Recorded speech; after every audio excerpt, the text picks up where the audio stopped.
Bem-vindo ao canal Fé e Lei da Atração.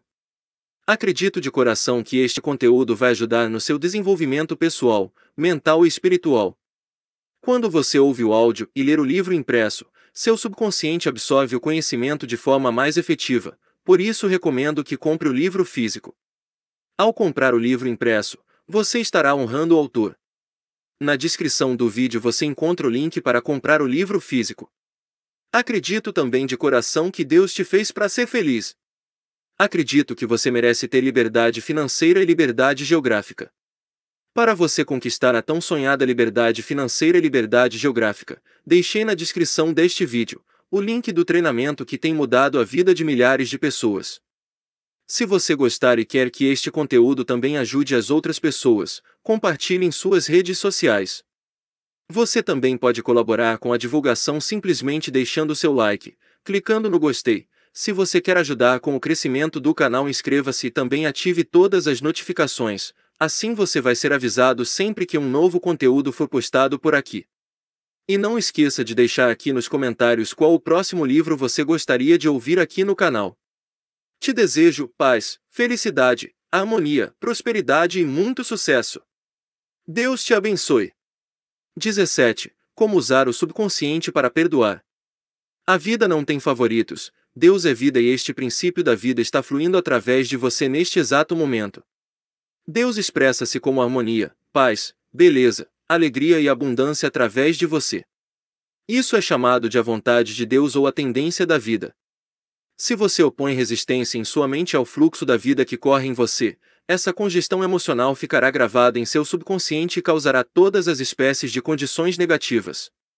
Deus nada tem com condições infelizes ou caóticas existentes no mundo. Todas elas se produzem pelo pensamento negativo e destrutivo do homem.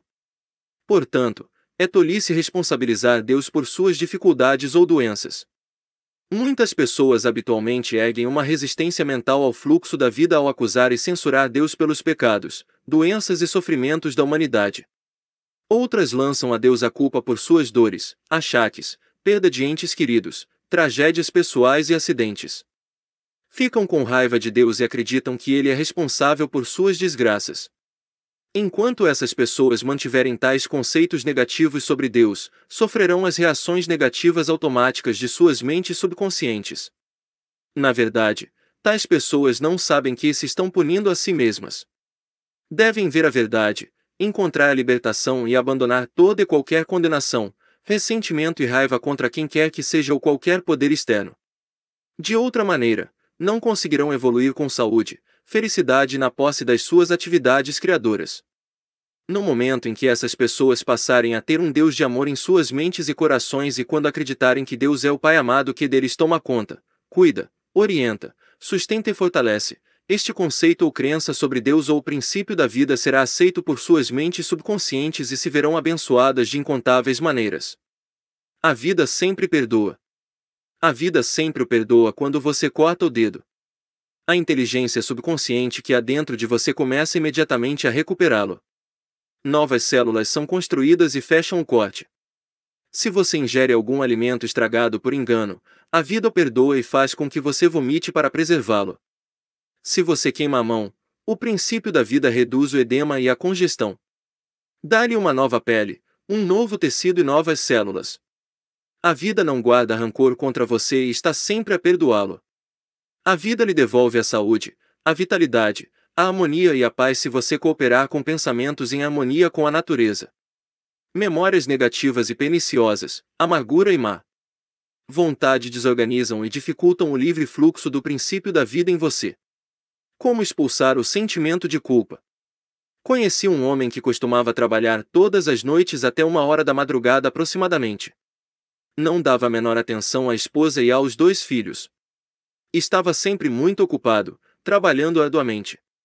Pensava que as outras pessoas deviam cumprimentá-lo por trabalhar tão árdua e persistentemente até de madrugada. No entanto, sua pressão sanguínea era bastante alta e ele estava invadido por um sentimento de culpa. Inconscientemente procurava punir-se com seu trabalho extenuante e ignorava completamente os filhos. Um homem normal não age assim. Interessa-se por seus filhos e por seu desenvolvimento. Não fecha a porta do seu mundo à esposa. Expliquei-lhe por que estava trabalhando tão arduamente, há algo que o está devorando por dentro, pois de outra maneira não agiria assim. Você se está punindo. Precisa aprender a perdoar-se. Ele possuía realmente um profundo sentimento de culpa, por causa de um irmão. Expliquei-lhe também que Deus não o estava punindo, ele é que se punia a si próprio. Por exemplo, se você aplicar mal as leis da vida, sofrerá de acordo com essa má aplicação. Se você colocar a mão num fio de alta tensão desencapado, certamente ficará queimado. As forças da natureza não são ruins. É o uso que se faz delas que determina se os efeitos serão bons ou maus. A eletricidade não é um mal, depende de como é utilizada, para queimar uma estrutura ou para iluminar uma casa. O único pecado é a ignorância da lei e a única punição é a reação automática à má utilização da lei pelo homem. Se você utilizar mal os princípios da química, pode fazer explodir o seu escritório ou fábrica. Se você põe a mão numa lâmina, pode fazer com que sua mão sangre. O objetivo da lâmina não é este. O homem compreendeu que Deus não condena nem pune ninguém e que todos os seus sofrimentos se deviam à reação do seu subconsciente aos seus próprios pensamentos negativos e destrutivos. Ele enganara o irmão certa ocasião e este agora estava morto. Ele estava cheio de remorsos e com um profundo sentimento de culpa.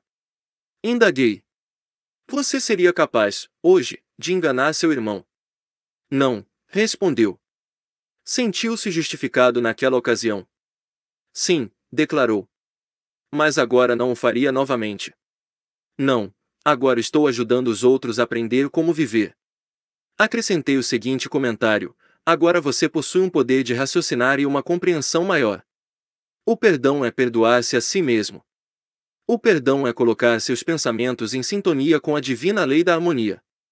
A autocondenação é chamada de inferno, escravidão e frustração, e o perdão é conhecido como céu, harmonia e paz. Ponto. O peso da culpa e da autocondenação foi tirado de sua mente e ele teve uma cura completa. O médico tomou sua pressão e ela estava normal. A explicação foi a cura. Um assassino aprende a perdoar-se. Um homem que assassinou seu irmão na Europa procurou-me, há alguns anos. Sofria de grande angústia e tortura mental, acreditando que Deus devia puni-lo. Explicou que seu irmão teve um caso com sua esposa e matou-o com um tiro no impulso do momento. Isso acontecerá cerca de 15 anos antes de procurar-me. Nesse período, casara-se com uma jovem americana e fora abençoado com 3 filhos adoráveis. Estava numa posição em que ajudava muitas pessoas e era um homem inteiramente transformado. Expliquei-lhe que, física e psicologicamente, não era o mesmo homem que matara o irmão, uma vez que os cientistas asseguram que as células do nosso corpo mudam de 11 em 11 meses. Além disso, era um novo homem mental e espiritualmente. Estava agora cheio de amor e boa vontade pela humanidade. O velho homem que cometera o crime 15 anos atrás estava morto mental e espiritualmente. Na verdade, ele estava condenando um homem inocente. Essa explicação teve um efeito profundo sobre ele, tendo declarado que era como se houvesse tirado um grande peso de sua mente. Ele compreendeu o significado da verdade que se lê na Bíblia. Vinde, pois, e arrazoemos, diz o Senhor, ainda que os vossos pecados sejam como o escarlate, eles se tornarão brancos como a neve, ainda que sejam vermelhos como o carmesim, se tornarão como a lã. Isaías 1, 18. As críticas não podem feri-lo sem o seu consentimento. Uma professora contou-me que uma de suas colegas criticou um discurso que fizera, afirmando que falará muito depressa, engolir algumas palavras, quase não conseguirá fazer-se ouvida, ainda por cima, sua fala fora ineficiente. Essa professora ficou furiosa e cheia de ressentimento contra a colega que a criticara. Ela me confessou, no entanto, que as críticas eram justas. A sua primeira reação fora realmente infantil e concordou que a crítica fora de fato um excelente corretivo. Tratou imediatamente de suplementar suas deficiências em discursar, matriculando-se num curso de oratória. Escreveu-me mais tarde para agradecer o interesse que lhe dediquei, expressando seu reconhecimento pelas conclusões que lhe permitiram corrigir as suas deficiências. Como ter compaixão? Suponha que todas as coisas que a colega disse da professora que acabei de me referir não fossem verdadeiras. A professora teria compreendido que as suas palavras haviam abalado os preconceitos, superstições ou estreitas crenças sectárias da colega e que uma pessoa psicologicamente doente está simplesmente expelindo seu ressentimento por ter sido ferida por uma ebulição psicológica. Compreender isso é ter compaixão. O próximo passo lógico seria rezar pela paz, harmonia e compreensão da outra pessoa. Você não pode ser ferido quando sabe que é o Senhor dos seus pensamentos, reações e emoções. As emoções seguem-se ao pensamento, e você possui o poder de rejeitar todos os pensamentos que possam perturbá-lo ou afligi-lo. Abandonada no altar. Há alguns anos, visitei uma igreja para uma cerimônia de casamento. O noivo não apareceu e, ao cabo de 2 horas, a noiva derramou algumas lágrimas e disse-me: rezei pedindo a orientação divina. Esta pode ter sido a resposta, pois ele nunca falha. Assim foi sua reação: fé em Deus e em todas as coisas boas. Ela não teve amargura em seu coração, explicando: o casamento não devia ser a ação correta, pois minha oração pedia que fosse indicada a ação correta para nós dois. Outra pessoa que passasse por uma experiência semelhante teria um acesso ou uma crise emocional, necessitando de sedativos e talvez mesmo de internação em um hospital. Sintonize com a infinita inteligência que há dentro das profundezas do seu subconsciente, confiando na resposta da mesma maneira que confiava em sua mãe quando ela o pegava em seus braços. É assim que você pode adquirir equilíbrio e saúde mental e emocional. É um erro casar. O sexo é coisa do diabo e eu também. Há algum tempo conversei com uma jovem de 22 anos de idade.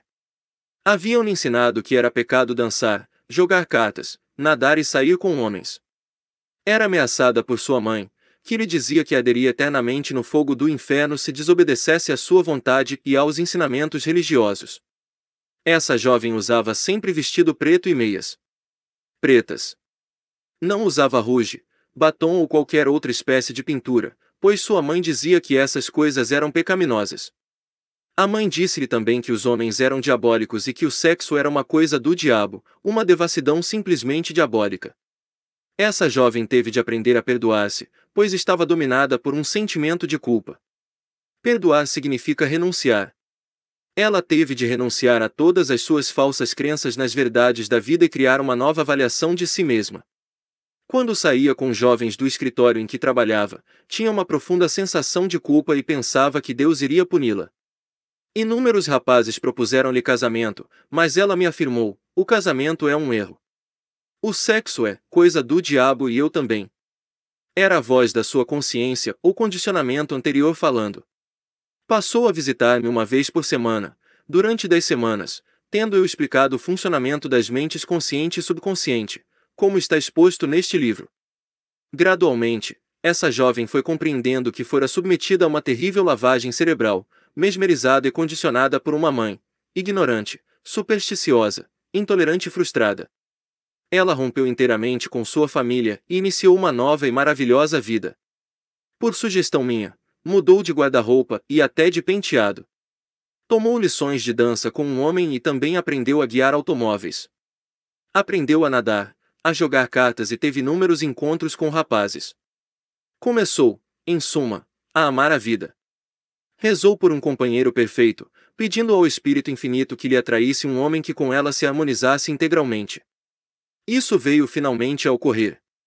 Certa tarde, quando deixava meu consultório, havia um homem esperando para ver-me e eu casualmente apresentei-os.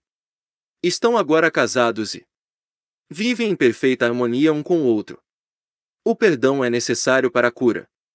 E, quando estiverdes orando, se tendes alguma coisa contra alguém, perdoai. Marcos 11, 25.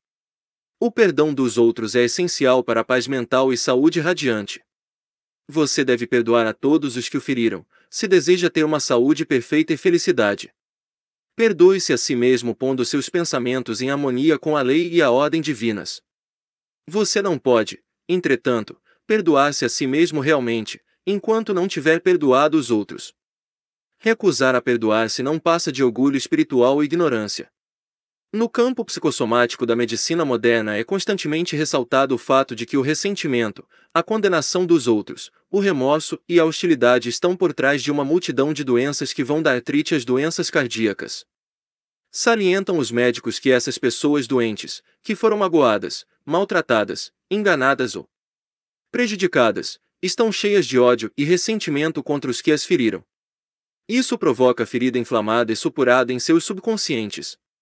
Só há um remédio ela tem que eliminar e descartar-se dos seus ferimentos, e o único caminho seguro para isso é o perdão. O perdão é o amor em ação. O ingrediente essencial na arte do perdão é a disposição de perdoar. Se você deseja sinceramente perdoar, já ultrapassou mais da metade dos obstáculos. Estou certo de que você compreende que perdoar alguma pessoa não significa necessariamente que você gosta dela ou vá associar-se a ela. Você não pode ser compelido a gostar de alguém, como um governo também não pode legislar boa vontade, amor, paz ou tolerância.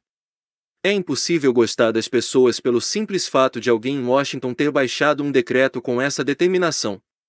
Podemos, contudo, amar as pessoas sem delas gostarmos. A Bíblia diz: amai-vos uns aos outros. Isso, qualquer pessoa que queira realmente poderá fazê-lo. Amar significa desejar a outra pessoa saúde, felicidade, paz, alegria e todas as bênçãos da vida. É preciso apenas um requisito: sinceridade. Você não está sendo magnânimo quando perdoa, está sendo, na verdade, egoísta, pois o que deseja para os outros está de fato desejando para si mesmo. O motivo é que você o está pensando e o está sentindo. Como pensa e sente, assim você é. Haverá coisa mais simples que essa.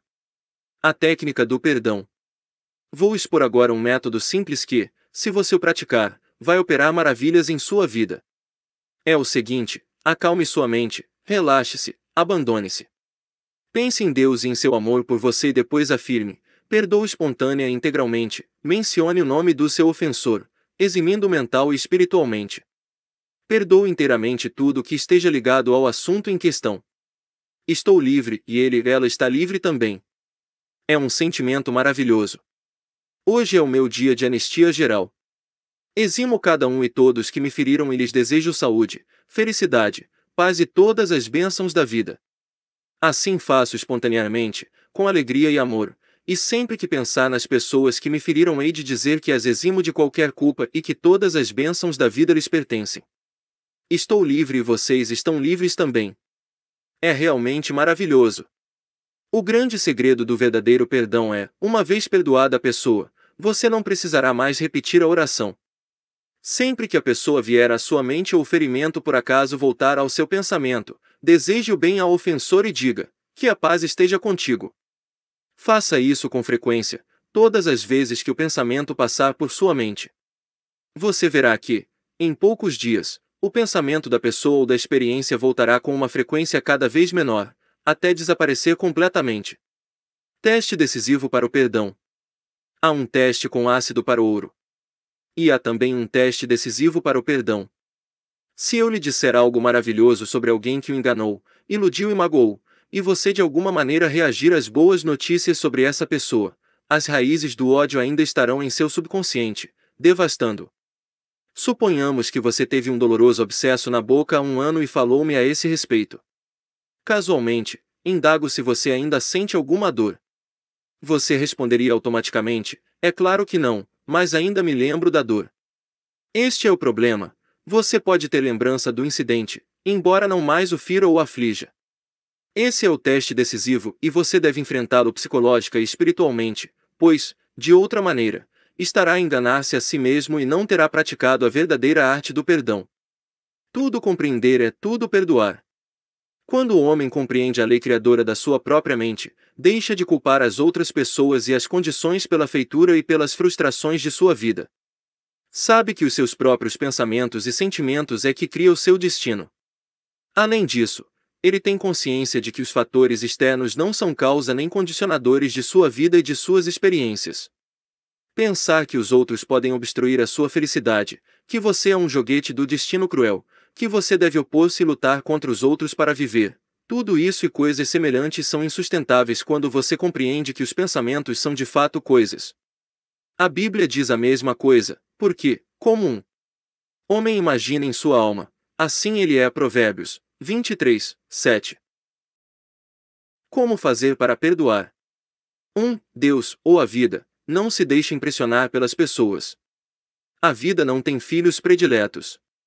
A vida ou Deus parece favorecer-nos quando nós nos colocamos de acordo com o princípio da harmonia, saúde, alegria e paz. 2. Deus, ou a vida, nunca nos envia doenças, moléstias, acidentes ou sofrimentos. Nós próprios atraímos essas coisas para nós com pensamentos negativos e destrutivos, de acordo com a lei expressa nas palavras colhemos o que plantamos. 3. Nossos conceitos de Deus é a coisa mais importante da nossa vida. Se realmente acreditamos em um Deus de amor, nosso subconsciente reagirá com incontáveis bênçãos. Acreditemos em um Deus de amor. 4. A vida, ou Deus, não nos guarda rancor. A vida nunca nos condena. A vida pode curar uma ferida em nossa mão. A vida nos perdoa se nós queimarmos o dedo. Reduz o edema e recupera a parte atingida à sua perfeição e beleza. 5. Nosso complexo de culpa resulta de um falso conceito de Deus da vida. Deus, ou a vida, não nos pune nem nos julga. Nós é que o fazemos, com nossas falsas crenças, pensamentos negativos e autocondenação. 6. Deus, ou a vida, não nos condena nem nos pune. As forças da natureza não são maléficas. O efeito de sua utilização depende de como nós aplicamos o poder que há dentro de nós. Podemos usar a eletricidade para matar alguém ou para iluminar uma casa. Podemos usar a água para afogar uma criança ou mitigar sua sede. O bem e o mal derivam do pensamento e dos propósitos da própria mente do homem. 7. Deus, ou a vida, nunca pune ninguém. O homem é que se pune a si próprio, por seus falsos conceitos de Deus, da vida e do universo. Seus pensamentos são criadores e podem criar a sua própria desgraça. 8. Se alguém o criticar e você estiver realmente errado, alegre-se, agradeça e reconheça as críticas. Isso lhe proporciona a oportunidade de corrigir suas falhas. 9. Você não pode ser ferido pelas críticas quando sabe que é o Senhor dos seus pensamentos, reações e emoções. Isso lhe dá a oportunidade de rezar e abençoar o outro, abençoando-se a si mesmo em consequência. 10. Quando você reza em busca de orientação e da ação correta, aceite o que vier. Compreenda que é o que lhe serve. Não há, portanto, motivos para autopiedade, críticas ou ódio. 11. Não há nada que seja bom ou mal, o pensamento é que faz um e outro. Não há nada de mal no sexo, no desejo de boa alimentação, riqueza ou expressão verdadeira. Tudo depende de como você usa esses anseios, desejos ou aspirações. O seu desejo de comida pode ser realizado sem que haja necessidade de matar alguém por um pedaço de pão. 12. O ressentimento, o ódio, a má vontade e a hostilidade estão por trás de uma multidão de doenças. Perdoe-se a si mesmo e a todos os demais irradiando amor, vida, alegria e boa vontade para todos que o magoaram. Continue a fazer assim, até que possa encontrá-los em sua mente e verificar que está em paz com eles. 13. Perdoar é dar alguma coisa. Dê amor, paz, alegria, sabedoria e todas as bênçãos da vida aos outros, até que não haja nenhuma ferida em sua mente. Esse é realmente o teste decisivo para o perdão. 14. Suponhamos que você teve um abscesso em sua boca há cerca de 1 ano. Foi bastante doloroso. Pergunte a si mesmo se sente alguma dor agora. A resposta é negativa. Da mesma forma, se alguém o feriu, mentiu-lhe ou magoou ou disse o que de pior se podia dizer a seu respeito, seu pensamento sobre essa pessoa é negativo. Você reage quando ele ou ela surge em sua mente. Se isso ocorre, as raízes do ódio ainda estão lá, devastando você e o que há de bom em você. O único caminho é exterminá-las com amor, desejando à pessoa que o feriu todas as bênçãos da vida, até que possa encontrá-la em sua mente e reagir sinceramente com bênçãos de paz e boa vontade. Este é o significado de perdoar 70 vezes 7.